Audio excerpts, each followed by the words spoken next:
कांग्रेस नेता राहुल गांधी ने कन्याकुमारी से भारत जोड़ो यात्रा की शुरुआत की थी। उस वक्त इस यात्रा का इतना शोर नहीं हुआ।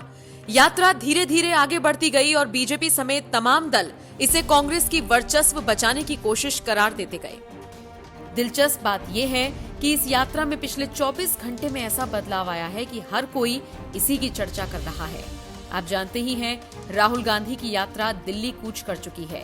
अब दिल्ली से होकर ये उत्तर प्रदेश की तरफ आगे बढ़ रही है। सियासत यूपी की हो या दिल्ली की, इन राज्यों पर देश के बाकी राज्यों के लोगों की भी नजरें टिकी रहती हैं। लिहाजा जैसे ही राहुल गांधी और उनके समर्थकों ने दिल्ली में एंट्री ली, भारत जोड़ो यात्रा का मिजाज पलट गया। कांग्रेस ने इस यात्रा को और भव्य बनाने की सारी तैयारियां कर ली हैं। नए साल में इसे और बड़े स्तर पर आगे बढ़ाया जाएगा। 3 जनवरी को ये यात्रा उत्तर प्रदेश में एंट्री लेगी। योगी के यूपी में कांग्रेस की रैली को और बड़ा करने की सारी जोर आजमाइशें की जा रही हैं। इसके लिए कांग्रेस लगातार रणनीति बना रही है। खबर ये मिल रही है कि जैसे ही ये यात्रा यूपी पहुंचेगी, इसमें शामिल होने के लिए बसपा सुप्रीमो और यूपी की पूर्व मुख्यमंत्री मायावती आ सकती हैं। जी हां, मायावती को भारत जोड़ो यात्रा में शामिल होने का न्योता भेजा गया है।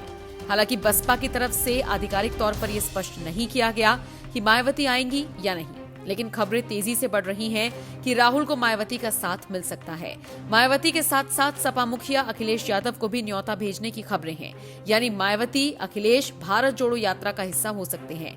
अगर ऐसा होता है तो ये एक बार फिर से बीजेपी के खिलाफ शक्ति प्रदर्शन होगा। सारे विपक्षी एक साथ आकर बीजेपी को टक्कर देने की कोशिश करेंगे। आपको बताते चलें, कांग्रेस के बड़े नेता सलमान खुर्शीद ने सुभाषपा अध्यक्ष ओपी राजभर को भी न्योता भेजा है और उनसे भारत जोड़ो यात्रा में आने का आह्वान किया है। इतना ही नहीं, जयंत चौधरी को भी न्योता भेजा गया है, ऐसी खबरें हैं। यूपी पहुंच रही राहुल गांधी की ये यात्रा सिर्फ 3 जनपदों से ही होकर गुजरेगी, लेकिन हाँ, योगी के यूपी में कांग्रेस बड़ा संदेश देने की कोशिश करेगी। यही वजह है कि कांग्रेस के साथ सपा, बसपा और रालोद के अध्यक्षों को जोड़ने के लिए आमंत्रण भेजा गया है। हालांकि फिलहाल इन दलों का इस आमंत्रण पर क्या रुख है, क्या ये नेता भारत जोड़ो यात्रा का हिस्सा होंगे, ये दावे के साथ नहीं कहा जा सकता। बहरहाल दिल्ली कूच करने वाले राहुल गांधी ने लाल किले से हुंकार भरते हुए क्या कुछ कहा, इसके साथ आपको छोड़े जा रहे हैं। आपका इस खबर पर क्या कुछ कहना है? क्या आपको लगता है राहुल को मायावती, अखिलेश और जयंत चौधरी का साथ मिलेगा? कमेंट बॉक्स में आप अपनी राय हमें जरूर। जब मैं राजनीति में आया, 2004 में आया, हमारी सरकार थी, चुनाव जीते थे और ये प्रेस वाले 24 घंटा मेरी प्रशंसा करते थे। 24 घंटा 24 घंटा राहुल गांधी, राहुल गांधी, राहुल गांधी, राहुल गांधी। फिर मैंने क्या किया, मैं चला गया भट्टा परसोल। नहीं, सुनो, आपको समझना है ये है क्या। मैं भट्टा परसोल गया और मैंने किसानों का जो जमीन का मामला है उसको छेड़ दिया। और भाई और बहनों, जैसे ही मैंने किसानों का जमीन का मामला छेड़ा, वैसे ही ये मेरे पीछे पड़ गए।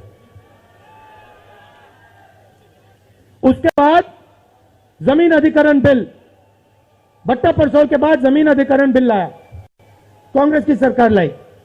उसके बाद तो पूरा फुल टाइम 24 घंटा मेरे पीछे पड़ गए।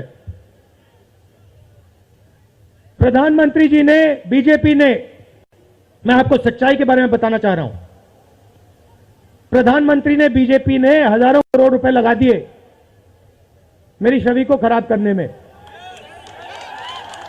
हजारों करोड़ रुपए। और आपने देखा होगा, मैंने एक शब्द नहीं बोला, बिल्कुल चुप, बिल्कुल चुप। मैंने एक शब्द नहीं बोला। मैंने ये नहीं बोला भैया ये गलत बोल रहे हैं, ये ठीक नहीं है ना, मैं बिल्कुल चुप, चुप। क्योंकि मैंने कहा चलो देखता हूं कितना दम है, और लगाया। पूरी की पूरी मीडिया लग गई, व्हाट्सएप पे लगाया, फेसबुक पे लगाया, सब जगह 24 घंटा राहुल गांधी के बारे में। कुछ नहीं बोला मैंने, पूरे देश में फैला दिया। और फिर 1 महीने मैंने आपको सच्चाई दिखा दी। और पूरा पूरा खत्म।